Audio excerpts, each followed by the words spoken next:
Today. Thank you everyone for coming today. We have a special guest presentation today from Dr. Kwassi Degue, who's currently a postdoctoral research associate in the Department of Aeronautics and Astronomics at MIT.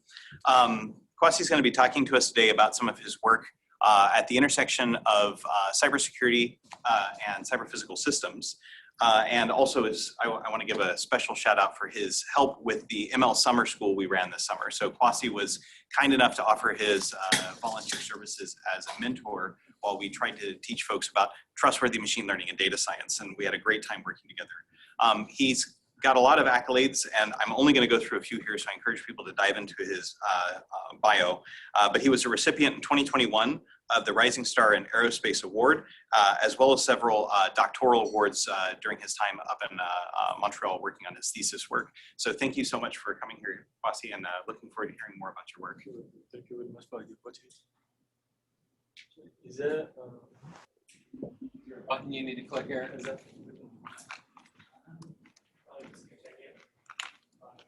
Yeah, it might be. I don't think it's on his. I think it's wherever the control is.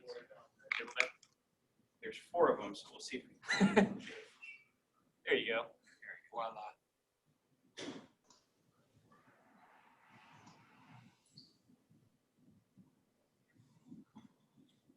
Thank you very much.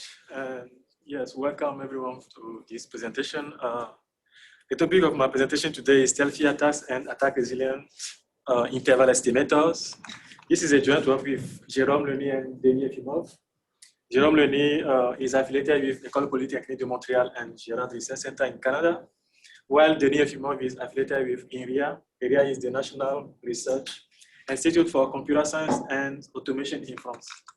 I'm affiliated with the Department of Aeronautics and Astronautics at Massachusetts Institute of Technology. Jérôme has been my PhD advisor, and Lenny was my advisor when I was doing my master at INRIA in France. So,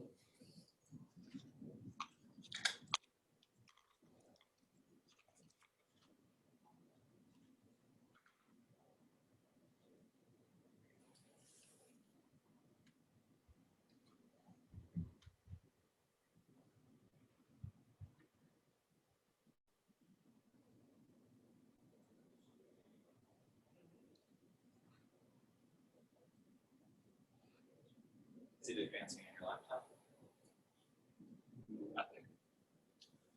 Maybe the cursor is on the Google Chrome thing or wherever it's recording. Can you go to the presentation itself?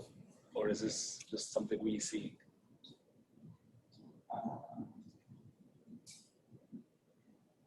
Like this is Zoom. Our screen is fine. You need to put Zoom in. No, the computer is on the Zoom's window instead of on the presentation window, right? Yes. So you have the Zoom app. Oh, you mean on the laptop? Yes, right? Oh, no.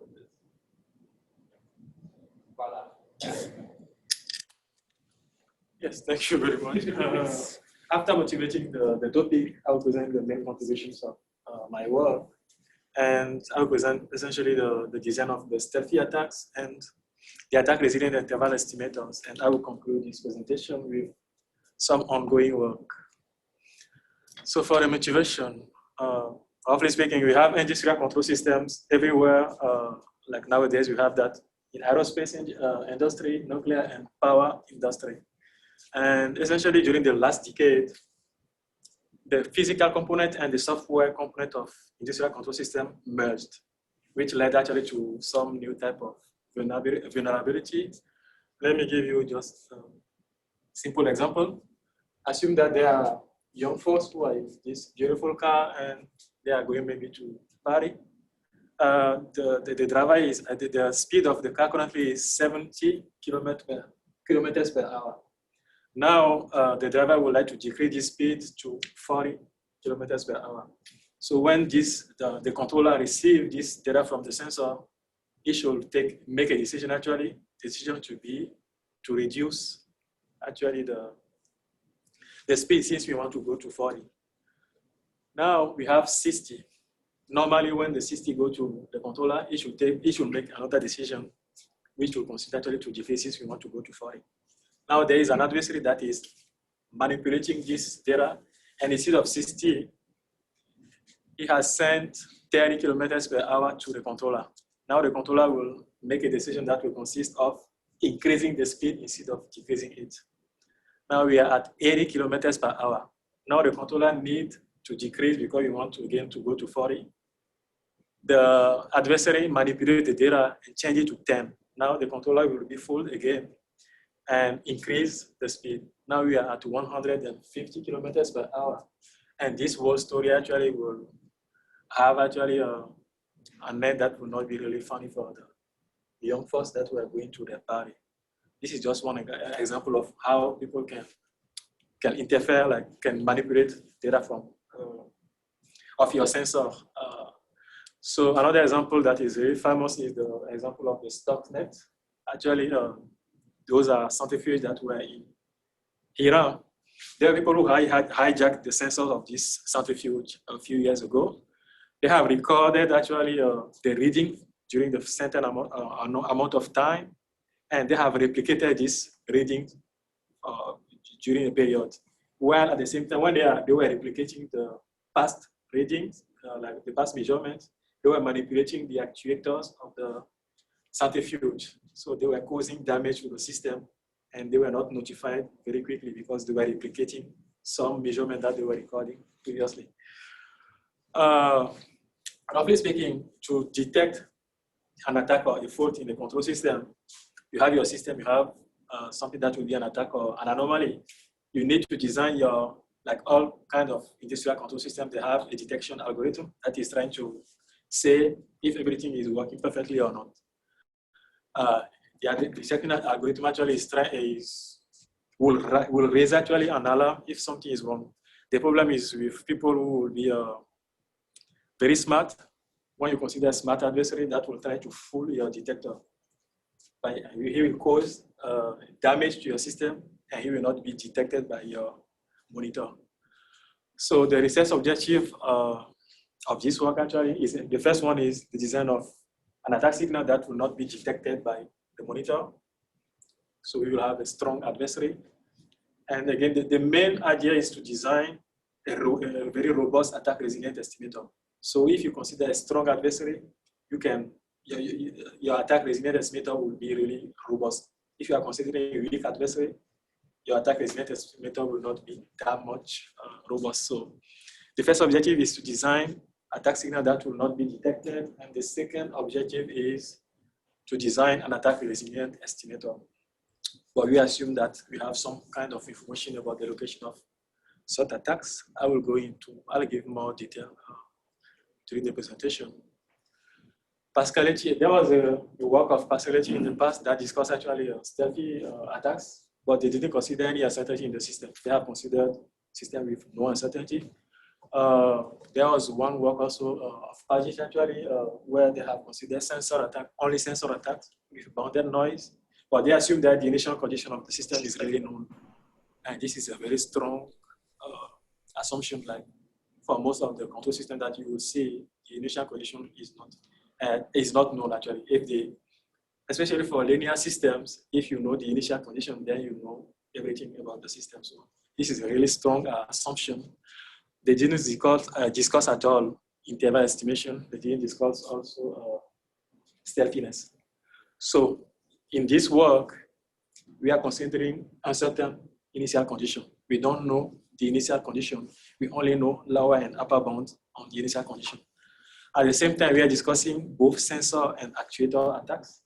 And we are considering uncertainty in the system. We don't know the uncertainty for sure. We only know lower and upper bound on the uncertainty of the system.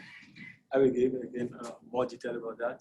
Another originality of this work is that for the design of the interval, the observer gain, here we are handling a non-negativity constraint that has not been considered. When we are talking about estimation, interval estimation, the non-negativity of the estimation order is something that is really important that had not been handled by the existing literature. Another thing is to solve a linear program actually to design an optimal interval observer gain. we will need to handle L plus and L minus. L plus is actually max of 0 and L. This is a kind of nonlinear operator that we need to handle. This is something that is really new as well.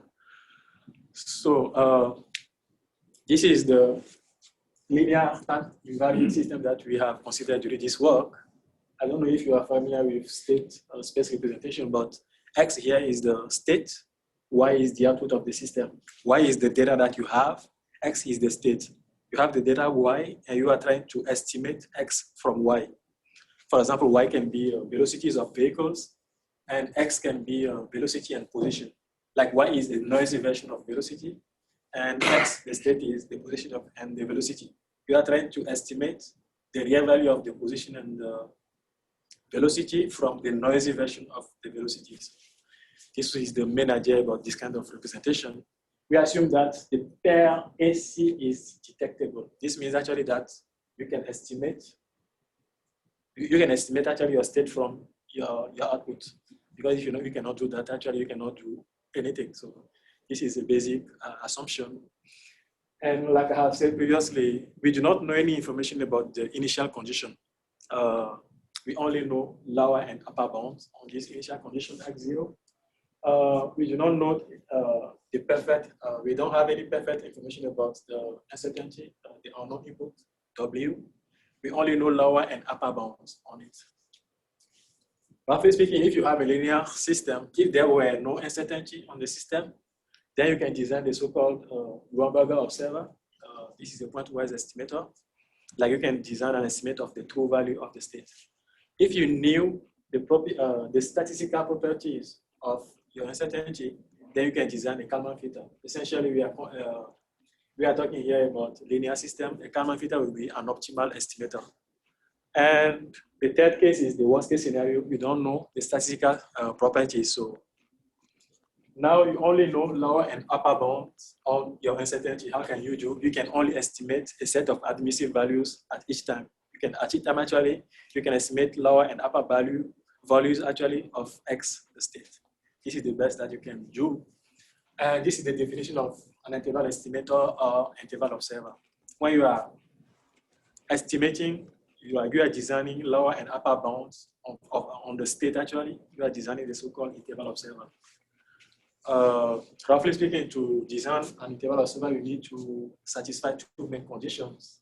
You need to satisfy the inclusion relation, like the true value you need to be sure that the true value is included into your bound, so you not miss the value.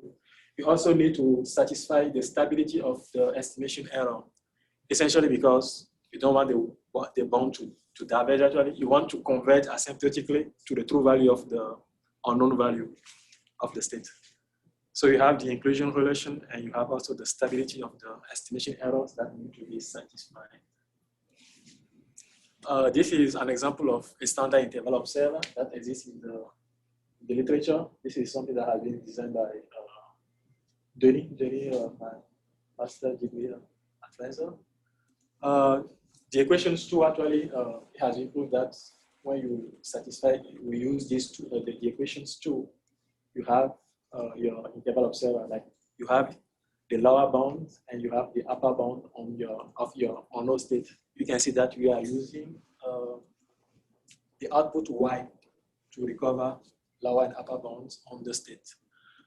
So to prove that actually we will use one lemma of very essentially when I say for a matrix A plus actually, how can you design that? A plus is you keep all the positive values of the matrix and you replace all the negative values by 0.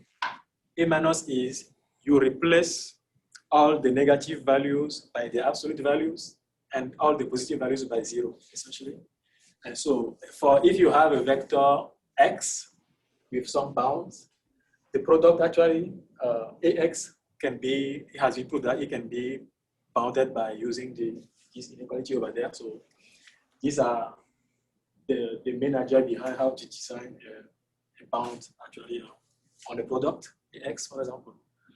Another really important lemma is cooperative lemma. Essentially, this kind of system, if you have ZT plus 1 is equal to A ZT plus B RT, If R is non-negative, the matrix B is non-negative element-wise. A also is non-negative element-wise. This kind of system is called cooperative. And for a cooperative system, if the initial condition is non-negative, you are sure that all the future, like the solution of this kind of system is guaranteed to be non-negative. So cooperative system with non-negative initial value implies that you will have a solution that will remain non-negative. So for the dynamic of the estimation errors of the interval observer that I have presented previously, we can reward that as follows. Essentially, you will see that A minus LC, we have selected A minus LC so that A minus LC is non-negative. Here you have exactly the definition of a cooperative system. And since we know lower and upper bounds on the initial condition, then cooperative system with non-negative initial condition implies that your solution will remain non-negative. And if the estimation errors are non-negative, this means that the inclusion relation is satisfied. Like I have said previously, to define an interval estimator, you need to satisfy the inclusion relation. You also need to satisfy the stability of the estimation errors because you want the bound to converge asymptotically to the unknown value. So here we have A minus LC, that is the state matrix of the estimation errors dynamic. It is, we have selected that such that they are shoe stable. A matrix is shoe stable actually if its eigenvalues have a norm that is less than 1. So since they are stable, then this will imply global asymptotic stability of the estimation errors. And for linear systems, there have been some work that have proved actually that if you have global asymptotic stability, you have also an implication about the inputs to state stability, which is necessary to ensure the stability of your estimation error in the case of interval estimation. So this is just an idea about how to prove this. The formula actually of the interval estimates that are provided by the standard interval observer of the existing literature. Like this is not something new. Again, you have your system, you have an attacker, like an adversary that is trying to fool you. So you design your detector actually to detect if something is wrong or not, and you raise an alarm if something is wrong. This is the main idea. So to design the monitor actually for attack detection, the first solution will be to design an open loop monitor that is not taking into account the dynamics of the system. You are just using the Y actually. But this kind of detectors actually is very bad, especially if the system is unstable. It will provide you with some unstable bounds that will go to infinity. So it's not really a good idea. Another more sophisticated monitor will be based on parity space equation. And this is what the idea that we will use actually for our detector. Essentially, we extend the parity equation approach that has been developed by Eisenman to now linear time-invariant system with bounded uncertainty. So the idea is you take the last D+1 period recording that you have by using the initial state space representation that I have been presented. You can rewrite the equation as follows, for the, when I'm talking about y, p minus g to d, these are actually a vector of y from t minus d to y. So this is how we can rewrite that actually. And the idea about parity space equation is to multiply this equation by a matrix R that will cancel the observability matrix. Then you will have this equation 5. If there was no attack signal at all, you can use the lemma of Degue. Actually, you have here a multiplication of a matrix and a vector. And we know how to design bound for that. So by using directly this lemma, you have actually designed your monitor. You know that if there is no attack in the system, you know the bounds on this R multiplied by Y. So this is basically the monitor that we will consider. And the problem also is a smart adversary that will try to fool you that will design an attack signal that will still satisfy your bounds. Then your monitor will not know that something is wrong in the system. Different from in the existing literature, actually people have talked about zero dynamic attacks. Essentially, this excites the zero dynamics of the state, and it has no influence on the output of the system. The idea behind zero dynamic attack is to have the same output for the system, even when the system is under attack. Here, we give more freedom to the adversary because we want to satisfy some bounds on this output instead of having the exact value, which is more realistic as well. So again, the first problem is to design a stealthy attack sequence for the adversary so that he will fool your detector. The second problem is to design an attack resilient interval observer that will still work under attack. So this is the model of our adversary. Basically, the adversary has access to what your sensor was sending to you. He adds a signal to it before sending to the controller, for example, like for the example of the young force that we are going to the party at the beginning of the presentation. The adversary also has access to a part of the state. He manipulates the actuation signals as well. The monitor has access only to the final value that has been manipulated. So these are our assumptions. And one way to design an attack signal is for the first D steps, we don't have any attack signal in the system. From D, we want to make sure that every attack that the adversary is designing will still be feasibly recursive. This means actually, for the adversary, he can design an attack signal at a time t, and he will not be able to design an attack in the future to remain stealthy. So when you are designing an attack signal at a time t, actually you need to satisfy the constraints actually that will allow you to remain undetected in the future. So this feasibly recursivity is also a really important property that we have satisfied during when we were designing the stealthy attack. Now, for the attack resilient interval estimator, we have extended some methodology that have been pulled by Wu and Mueller. Essentially, we have extended that to uncertain system with bounded uncertainty. Roughly speaking, the idea is we have the original system, we multiply it by t. We perform a change of coordinates, and in order to t is actually the matrix t is t1, t2. We select t1 so that it cancels the attack signal in the actuator system. E actually, remember, was the matrix that was multiplying the attack signal in the dynamics of the state. When you do that in the new coordinate, you can see that Z is Z1 and Z2. When you analyze the equation of Z1, there is no attack signal at all over there now. You have attack signal only on Z2. So the idea actually is to use the equation of Z1, design an interval observer for Z1 since there is no attack signal over there, and then use the relation between Z2 and Z1 to design also bounds for Z2. So this is the idea behind our attack resilient interval estimator. And for the computation of the gain, essentially the idea is to design a gain that will minimize actually the H infinity norm from disturbances to the estimation errors, because you want to reduce the estimation errors asymptotically.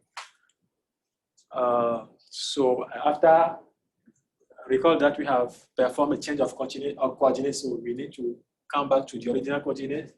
This is how you do it when you are using interval estimation technique. Essentially, this is really straightforward because we had Z was equals to T multiplied by X. So X is equal to T minus T, the inverse of T multiplied by Z.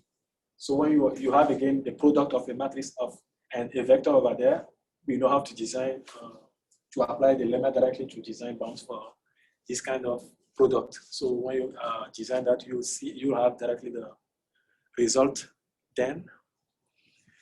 Another thing that we were thinking about is the system is under attack. Can you evaluate actually the attack signal that is in the system?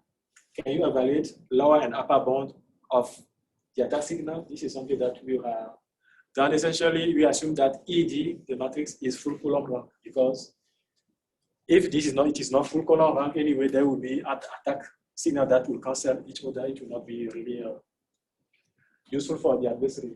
And when you have that, we can rewrite the original system as the system 12, and then you can design your bound for the attack signal as follows.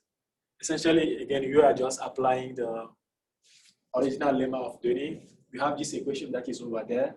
We have products, and we know how to design bound for product by applying this this lemma. So this is something that we have done directly to have this result.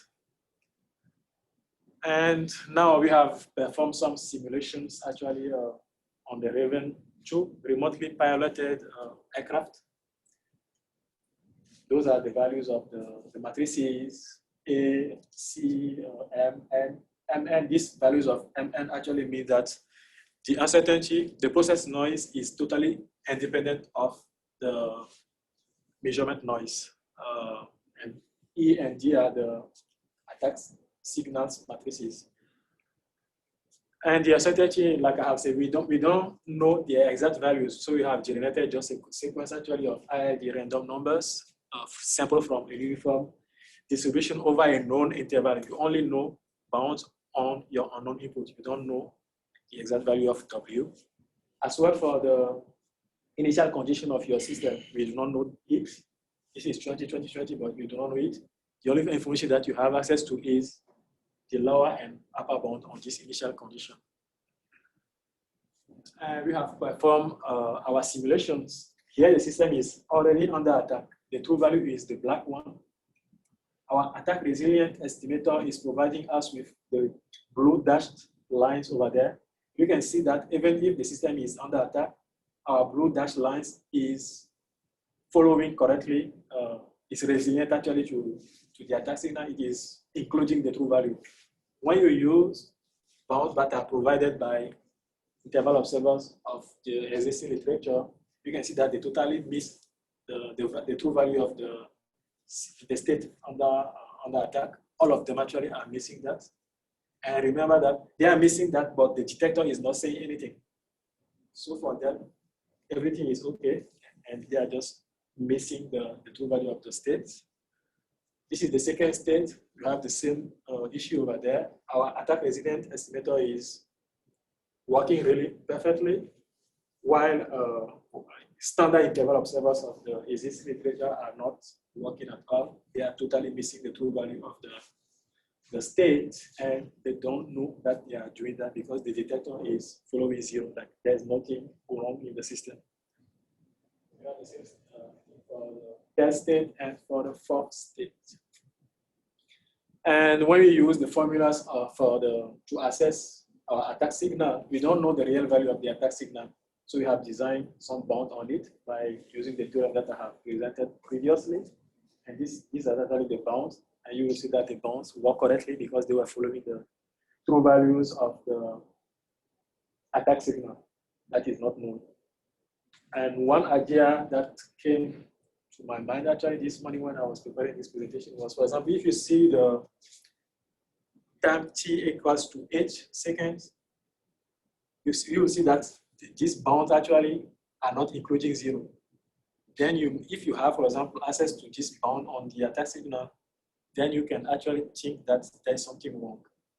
Like you know that you don't know the true value of the attack signal, but your bound are showing you that the true value is not zero. So you can deduce that there's something wrong in the system. So maybe an idea about a monitor that will be really strong to detect this stealthy attack would be really awesome. This is an idea. So to conclude, we have designed a monitor for a standard monitor for a linear time-invariant system. We have designed signal attacks that have actually that were fooling this monitor. And we have designed an an interval estimator that was resilient. It was really robust and it was working even if the system was under attack. For future research, actually, what I have presented over there, the state matrix was constant. What about the case in which you have a state matrix that is time varying? You don't know, you don't know actually the true value of the state matrix. The only information that you have is lower and upper bound on this state matrix as well. So this is a kind of uncertainty on the system that can be used actually by an adversary to perform another type of attack. Another work that is an ongoing work is essentially to do the same thing, essentially for a system for which you do not know the model. You are trying to learn the model of the system, or at least you know maybe a part of the system and you are using machine learning technique to learn another part of the system. So how can you handle this kind of situation to design, for example, an attack signal or to design an estimator that will be resilient is something that is really interesting, that is we are currently working on. Another situation is the kind of inverse of this security issue actually. So you have drones of, for example, Amazon, you have drones also of Google Wing. What I'm talking about drone, actually this is because this work is something that I'm currently doing with Honeywell and NASA. Essentially, you have these two drones, for example, that are sending their data to a US service supplier. The US service supplier need to collect this data because it will help to avoid collision in an area, for example, or at least to reduce congestion, for example. So at least you want to optimize the coordination between vehicles. But actually drones of Amazon do not trust drones of Google Wing because they are competitors. They don't want to send their real-time information to a competitor all the time. But they trust the USS actually. So how can you ensure to them that the data that they are sending to their partners or to the US actually will be read only by the US? This is actually a kind of problem that you are doing for sure here at Galwa. I'm just talking about from a control perspective actually, because you can use encryption also to guarantee that.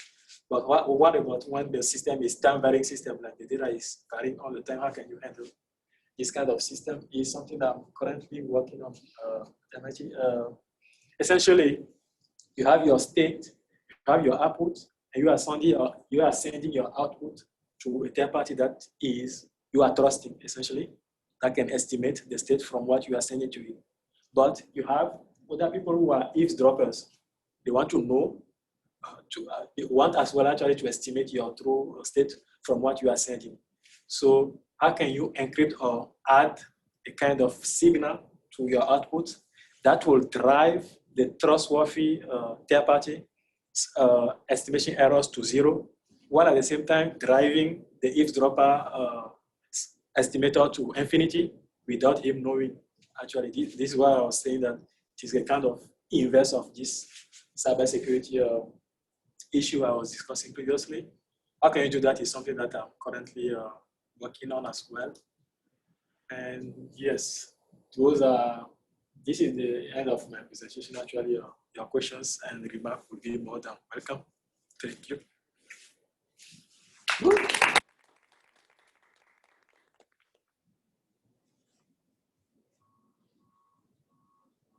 Question.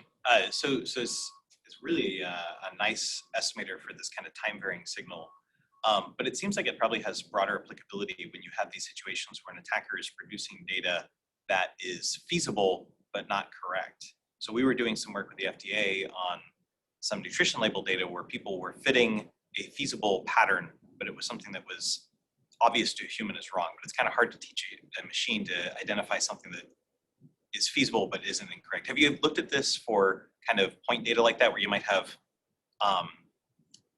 data from sparse signals? So you whether it's something like spoofed image data or spoofed like positioning data or whatnot, where it's not necessarily time varying, but it has these other kind of dependencies on other pieces of the telemetry data where it might be spoofed, and they're trying to manufacture something that looks correct, similar to this kind of example.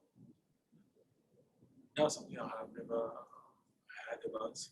For sure, there would be a relation between that and time-varying data. It's essentially, this time-varying data is just because we can treat time-varying data actually as dependent state actually. So if there is dependencies between stationary data, how can you handle that is, I guess, something that would be really interesting to explore. I have never worked. Let's follow up on that this afternoon, because I bet you could take this and say if you just switch that dependency to something else, you'd have the same as something similar at least would probably still work, right? Exactly. Yeah. I have questions. You know I do. Can you give me an intuition about bounds?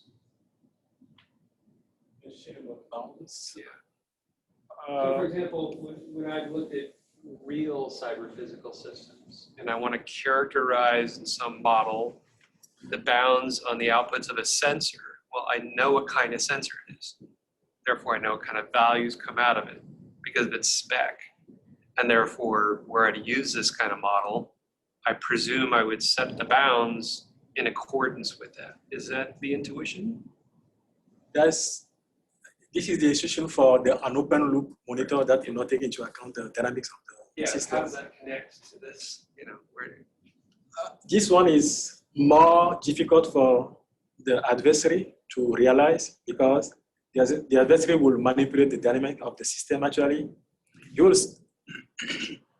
The idea of the adversary is not to remain, he doesn't want to be in the bound, the normal bound of the system. He wants to drive, or maybe he wants to be in the bounds that will be provided by the monitor, but he wants to drive the bound of the state to infinity if possible, while the bound of your monitor will not detect anything. So if you use an open loop monitor, the problem is essentially if the system is unstable, at least if you have one eigenvalue that is not stable, your estimator, your monitor the bound of your monitor can be very, very high. So you will not be able to detect as well. Like your detector is very bad, so it leaves more room for an adversary to do whatever he wants. So this kind of monitor is more sophisticated, and it makes it more difficult for an adversary to fool it. And at its core, it's ignorant of the physicality of the bounds in some sense. Exactly. If you ignore what I have presented currently, they will be in the bound that will be provided by an open loop monitor actually. An open loop monitor will not detect that. A related question.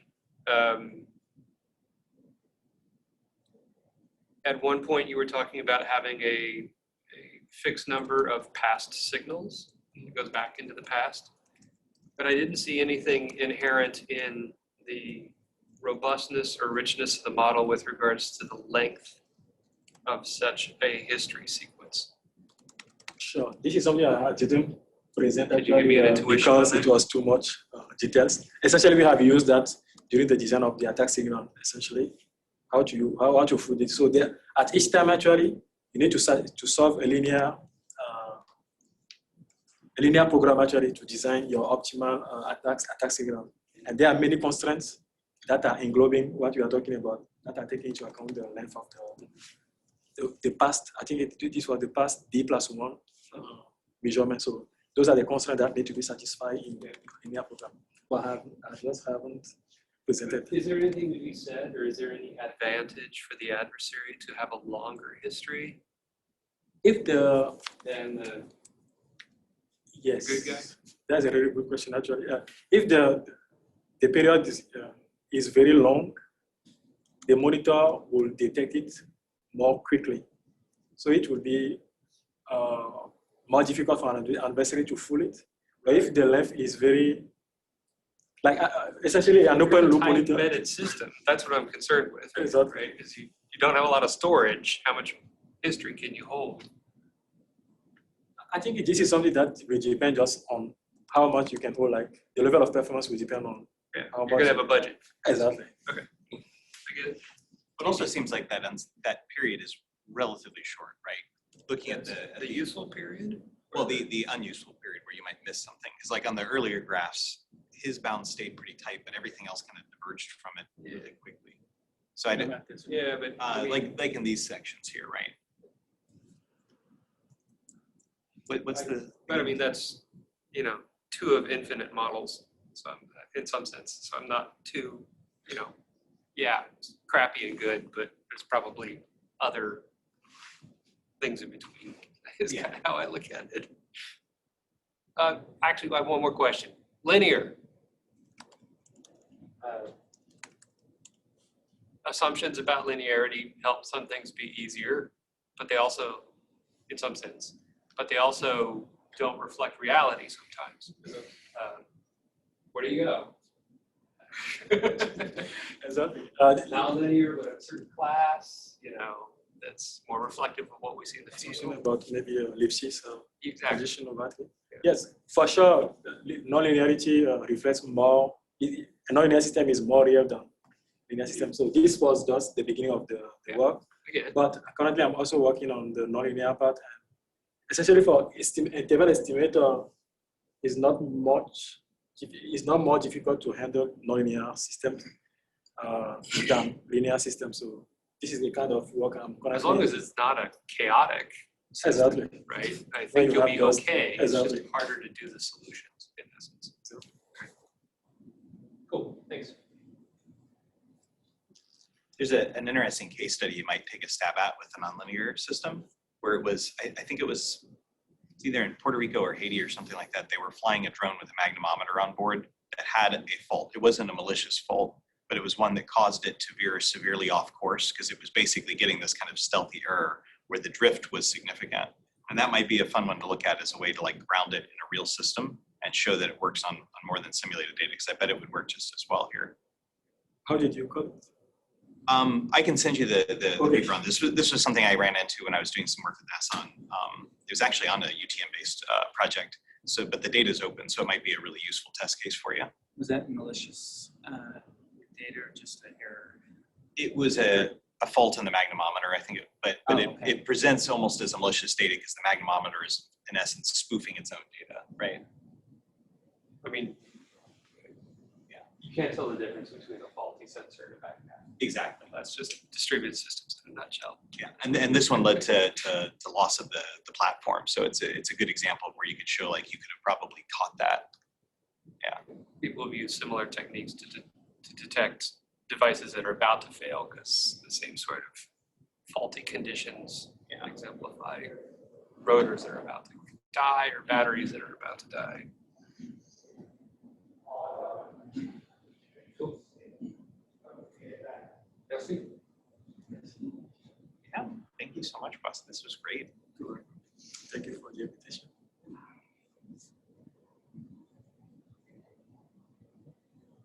Any other questions online? Let's thank Kwassi for the talk.